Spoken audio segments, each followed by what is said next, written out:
Sa video na to, kakain tayo ng iba't ibang super cheap Indian street food dito sa Mumbai. First time ko lang makita ng pav bhaji na may cheese. Sabay-sabay tayong matakam ng mga mura pero masarap. Makikita mo lang talaga, oh. Ang ganda ng kulay. Kakaiba pero malinamnam. Drench ng chutney. Cheers. Vegetarian pero ubod ng lasa. Yun yung magaling sa India, kahit mga vegetarian pagkain nila, nagagawa nila ng paraan para sumarap yun. Samahan nyo akong maghanap ng mga pinakamurang street food dito sa Mumbai. Ready ka na ba? Tara!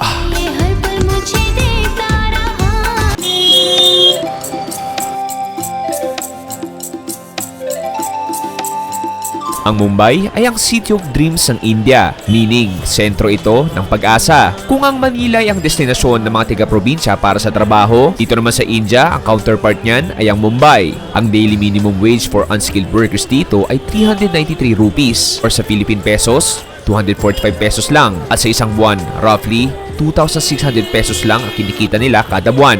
Kaya naman, pagdating sa pagkain, karamihan talaga dito ay pangmasa at abot kaya. At sa sobrang hard workers din nila, ay halos wala na silang oras para magluto. Kaya naman significant talaga mga street food vendors dito para sa mga empleyado o kahit mapa-estudyante man. Sa episode na to, samahan nyo akong maghanap ng mga murang pagkain dito sa Mumbai.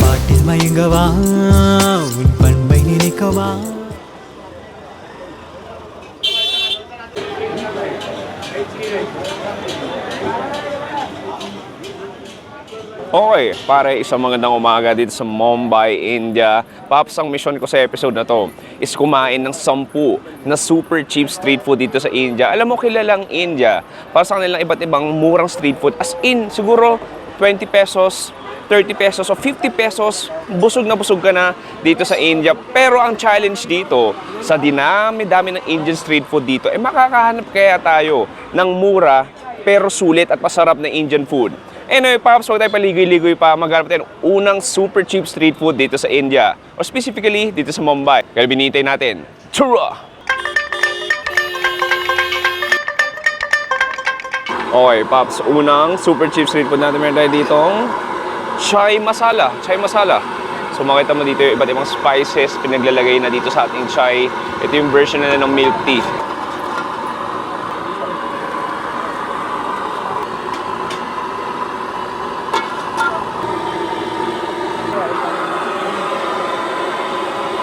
Grabe, nakakita mo.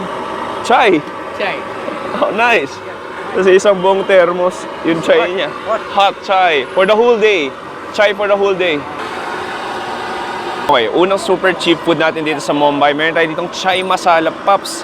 6 pesos lang to. I-convert mo sa peso. Alam mo itong chai masala, parang ito rin yung tubig nila. Ito yung version nila ng kape, version nila ng tsaa. Yung mga Indians, ito yung energy booster nila. Lalo na ngayong umaga, yun yung sasalbasan nila sa buong araw. 6 pesos lang to. Cheers! Oh, sarap! Oh, pambihira sa init yun. Pero ibang klase na talaga yung lasa niya. Milky, sweet, and then punong-puno ng spices. Para siyang may cinnamon sugar, parang ganun din. So makikita mo dito literal, kanto style lang. Ayan yung tibag. So makikita mo lahat dito, ini-enjoy lang yung chai. Yung sa nakita ko, may thermos pa siya. Yung sa nakita ko, may thermos pa siya. Doon yung ilagay yung buong chai niya. Siguro yung chai na yun pang buong araw na.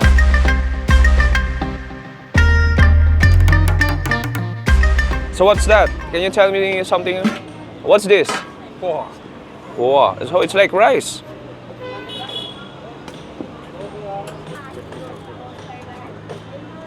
Chutney. Coconut chutney. Coconut. Next food trip natin, 30 rupees lang. We have this onion puwa. Onion poha. Onion puwa. So mukha siyang kanin visually, pakita ko sa inyo. Mukha alam mo biryani siya pero hindi. So ito parang kanin pero hindi daw. This is not rice, right? It is similar to rice. Similar to rice. And then may coconut chutney yan sa taas. Sige, tikman natin. Kuha ko. Cheers. Oh, good, brother. It's like eating biryani. Oh, parang kumakain ng biryani, mas mabango. Alam mo, compare sa texture niya sa kanin, mas buwaghag siya. Yung cilantro nandun. There's peanuts also. Peanuts. Yeah. And then, the coconut chutney is good. Coconut chutney natin, parang gata lang din na mas mabango. Tapos, parang may mga extra layer ng crunch. Oh, nice. Alam mo, in fairness, Paps, masarap siya. Hindi ko kumakain ng biryani. Ang masarap dito, may kasamang pritong pagkain. Oh, spicy sambal? Spice. Yeah, a little. Thank you. Try natin. Let's try it with sambal.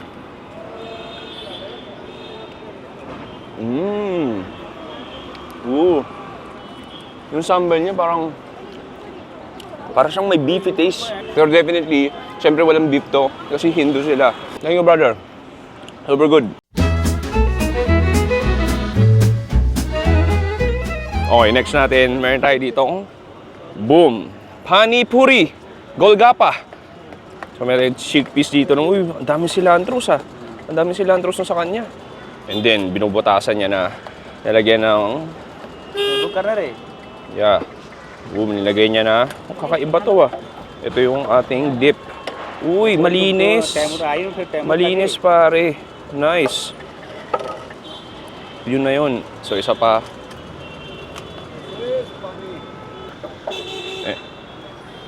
Boom, diretso na sa kamay. Diretso na sa kamay ko. Okay pare, tikman natin itong makalat na panipuri. Makatlong panipuri ko na sa Mumbai. Iba-iba lasa nila. Ito mas maasim, mas cilantro, mas watery siya. Oh, nice. Oh, thank you.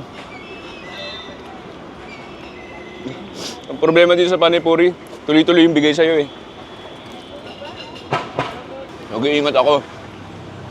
Dahil nakabuting damit ako. Just an explosion of flavor sa bibig mo. The spiciness, sweetness, sourness. Oh, lahat ng gusto mo madama. Sa isang agat. Sa panipuri na.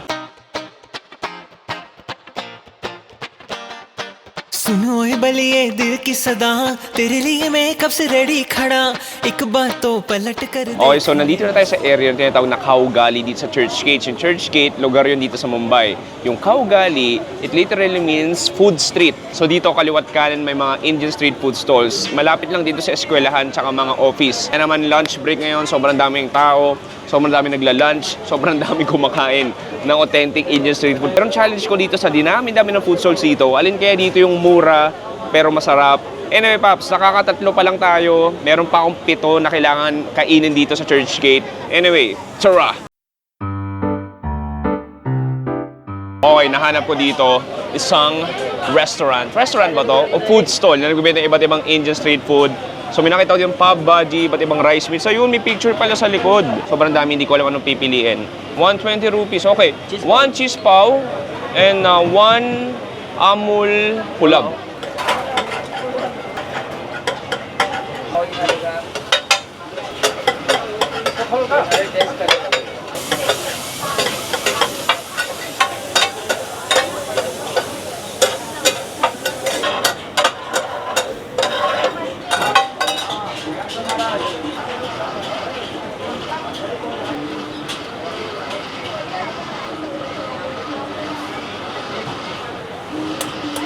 Okay, so ito na yung dalawang putahe natin. Alam mo pare, no? Bigatin to pero wala pang 100 pesos to. Ito, parang 59 pesos lang tong rice meal na to, yung Amul Pulao. Ito yung pav bhaji natin. Pero Paps, nakakain na tayo last time. Ito naman maraming cheese. Pero Paps, simulan sa pav bhaji natin. So ko lang muna tikman yung pinaka bhaji. Sige, gusto ko may cheese. Tikman natin, cheers. Oh yeah, you can taste the freshness of the tomatoes. Yung sourness niya, yung cilantro nandun. And then, you have extra fattiness galing doon sa cheese. Pwede mong gawin, patakan mo na ng lemon yung ating pav. Sorry, yung ating bhaji. Then, kuha ka nung pav natin o yung tinapay. Oh, nice! Mamula-mula, no? Kuha ka ng bhaji nila, lagay mo dyan. Kuha ka rin ng diced onions. Then, squeeze mo lang na parang sandwich. Cheers! Ba't talaga nagagawa ng ano? Onions? Ang sarap nung pinaka-bread. Ang lambot. Parang dinner roll eh. Ang lambot. Manipis, may konting lutong. Sarap ng pagka-toast niya and very, very buttery. And yung onions natin nagpatulong sa tamis. Yung lemon, extra acidity. Alam mo, kahit nga ito lang masarap na eh. Oo. Parang kumakain ng garlic bread na walang garlic. Sa ba pare? First time ko lang makita ng paw bhaji na may cheese. Oh, look at that.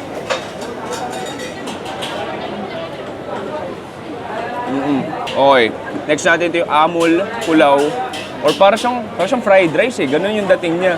Grabe no. Nasa 59 pesos lang to. Sobrang punong-puno. Tapos on the other hand, dito sa gilid, may dalawang klase tayo ng chutney. Spicy, pati di ko alam kung ano to. Yogurt ba to or what. Punta muna tayo sa rice natin. O may cilantro, may tomatoes, may green chilies. Titingnan natin. Cheers. Parang kumakain ng paella. Panalo. Pag pinapikit mo ako, hindi ko kumakain ng paella. Una sa lahat, panigurado may kamatis yun. Lasang-lasa ko yung kamatis. Then, ang daming cilantros. May nalasa ng green peas, yung bell pepper, yung onions. May konting spiciness din siya. Hindi yung kanin, sobrang hydrated, sobrang lambot. Parang paella talaga. Okay, this time, gusto kong haluan ng chutney o yogurt nila. Lagay tayo dito. Lagay din tayo ng spicy chutney. May yogurt tsaka yung red chutney. Cheers!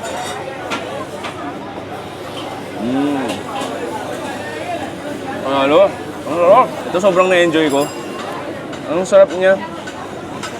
Imagine mo, wala pang ulam to ha.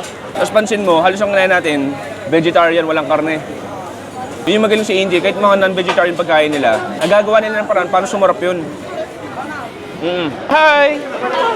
May mga dalagita tayo dito, gusto mo makita sa camera. Oh, let's do it! Let's picture! Okay! Thank you so much. Shukriya, thank you!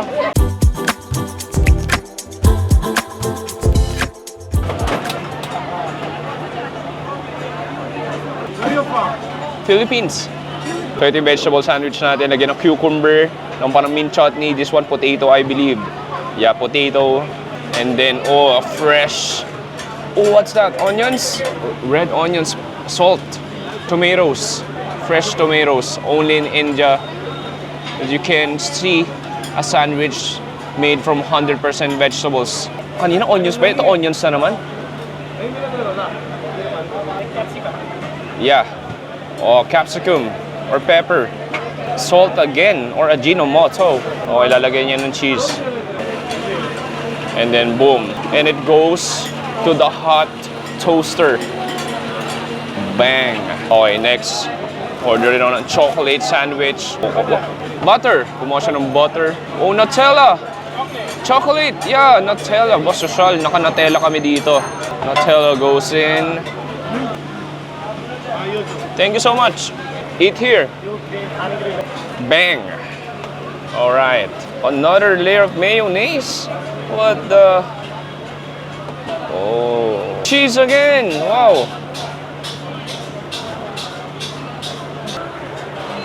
Okay, so ito na yung dalawang Indian sandwich natin. Magka-contrast siya, yung isa yung vegetable cheese sandwich, yung isa naman dessert Nutella chocolate sandwich. Punta naman tayo sa ating savory sandwich. Look at this, ang ganda lang. Alam mo, gusto ko talaga dito kung paano nila na-utilize yung mga packaging tsaka yung mga magazine. Hindi nasasayang dito. Napaka-recyclable dahil pwede siyang gawing pang, ano ba? Chichirya nga ata ito, no? Pwede siyang gawing pang cover ng plato. Last time nag-vegetable sandwich tayo pero hindi toasted, tapos walang cheese. So this time, oh grabe. Wait lang, pakita ko sa inyo. Look how beautiful that is. There's a layer of onions, tomatoes, cucumber. Hindi ko alam kung radish ba yung isa. Pero tingnan muna natin na walang sauce. Cheers.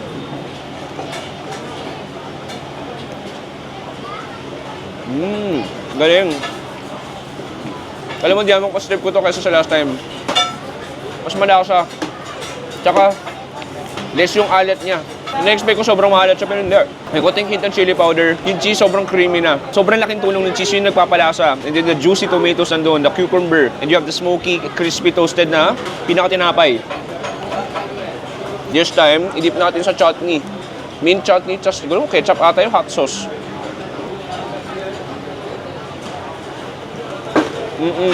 Oh nice, ketchup nga. Parang na-overpower nung ketchup yung mint. Doon nalasan yung mint chutney, ang anghang. Masarap di, parang mga 35 pesos lang to, mga ganun. Makikita mo lang talaga, oh. Ang ganda ng kulay. Diba? Ang ganda, oh. Sobrang ganda. Isa pa. Para kang kumakain ng cheeseburger na walang karne. Para kang umorder sa Tropical Hut tapos walang patty. Parang ganun yung vibes niya. From this one, gusto ko naman mag-dessert. Ano na ditong Indian Nutella sandwich na kinamay din ni Kuya. Sige, tikman natin.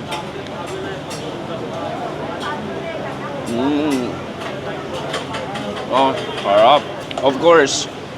Ang ganda lang kasi sobrang init as nag-melt na yung pinaka-Nutella natin. Hazelnut flavor na nun. You have the sweetness, the creaminess, the milkiness. Parang may butter rin siyang nilagay eh. O kaya medyo buttery yung bun niya. Tapos medyo buttery din siya. Basically, nilagay mo sa very toasted na tinapay. Ang sarap. Sobrang busy ng lugar na to. Kasi isipin mo, marami estudyante, marami empleyado, lalo ngayon lunch break. So, lahat ng food stalls dito, di nauubusan ng tao. Boom! Next food trip natin, Gulab Jamun Rabdi. What is Rabdi, brother? Milk. Ah, okay. So yung gulab jamun, yun yung parang donut nila na malaki, na bilog, yung sobrang tamis. Tapos chinap-chop nila, nilagay nila sa parang milk. Ayun, so makikita mo ito yon. So may cherry, oh, grapes. May cherry on top. May cherry on top. Ay, joke lang. Oh, may pistachio din siya. Tapos yung gulab jamun natin, yan yung parang fried dough nila. Ah, parang nagkawagulit na gatas. Oh. Tikman nga muna natin to. Cheers! Oo nga. Parang siya nagkuwagulit na gatas. Pero masarap. Matamis. Literal, yung gatas na matamis, parang pinatigas mo. Tikman natin this time yung may gulab jamun. Okay, this time with gulab jamun.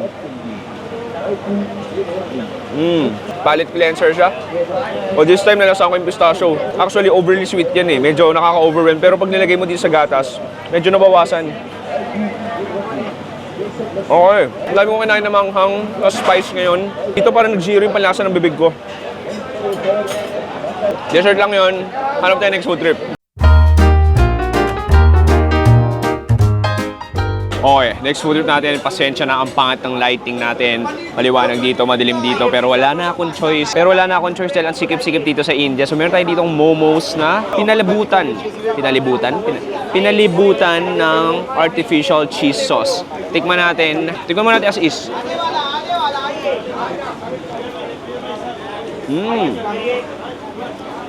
Oh wow, may kalasa siya. Okay, una sa lahat, akala ko karne yung loob, pero hindi pala. Puro cabbage. Pero masarap siya. Yung cheese sauce niya may konting spice, may konting masala. And then outer layer sobrang crunchy. And then loob, punong-puno ng repolyo. Alam mo, parang yung kinain ko sa Taiwan eh. Parang ganun yung flavor niya. Parang more on Chinese dough. Ito, Nepalese cuisine talaga to. Dahil malapit yung Nepal sa India, in-adapt na rin nila. Ito naman, isang plato to marami na. Parang roughly mga 50 pesos, 59 pesos to 60 pesos, parang gano'n. Try natin dito sa mayonnaise, try natin sa hot sauce.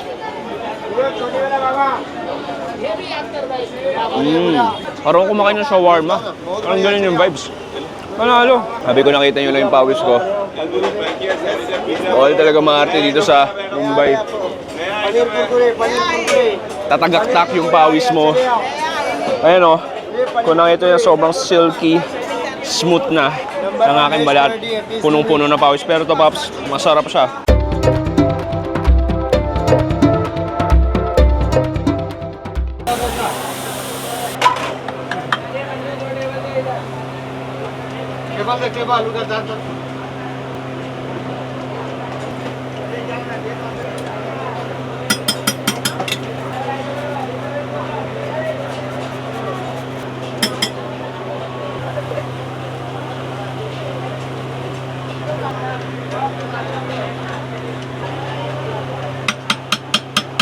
Okay, next natin, meron tayo ditong authentic Mumbai dosa. So ito paluto na. Yung pinaka-in-order ko, ito yung dosa. Yung dosa para siyang fried o grilled dough. Tapos may mga patatas loob. So ito na yun. Boom. Ang bilis lang, para siyang machine. Ang daming order segundo. Nagluto siya ng bagong batch. Anyway, ito na yung order natin. Kainin na natin. Ito na yung ating pagkain. Meron tayo ditong spicy red dosa. Kakaiba. Dahil yung pinaka-feeling niya, usually yung dosa na alam ko, medyo typical lang na potato, yung kulay dilaw. Ito medyo mapula-pula siya.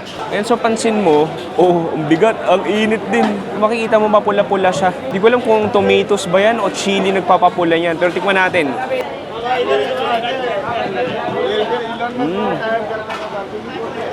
Ano kakaiba? Parang kumakain ng Chinese food. Definitely ang daming tomatoes nun. Ang daming onions. Parang may radish din siya. Bell pepper meron din. Butter, lasang-lasa ko. And then yung outer layer natin, yung pinaka-dosa, crispy, flaky. Pinanagpapalasa dito. Yung bell pepper pati yung onions. Okay, so this time, gawin natin, lagyan na natin ng sauces. Lagyan ko ng chutney dito. Lagyan ko ng mint chutney dito. And so drench na ng chutney. Cheers!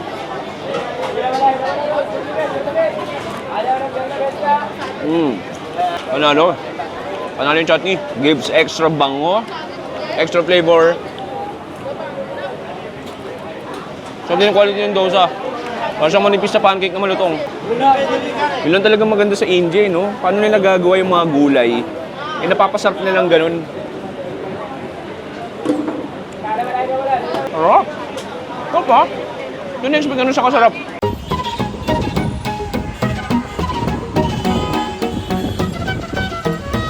Boom!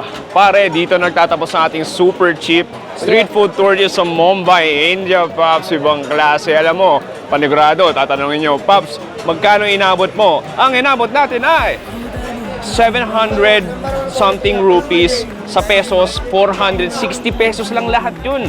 Wala pang 500 pare. Alam mo, yung 500 mo dito maraming mararating, malaki ang mararating dito sa Mumbai, India. Ibang klase, yung sarap, yung mura, yung creativity ng mga street food nila, hindi ka talaga ikakahiya o hindi ka mapapahiya sa Indian street food dito sa Mumbai. Sana nag-enjoy kayo doon. Marami pang Mumbai videos ang kabang-abang dito sa The Chewy Show. If gusto mo pa ng ibang klaseng videos, mag-subscribe ka na sa Another Chewy Show. Maraming salamat sa panonood. Ako si Chewy dito sa Mumbai, India, nagsasabing stay safe, good night, and goodbye. Uy, may busina pang pahabol. Bang!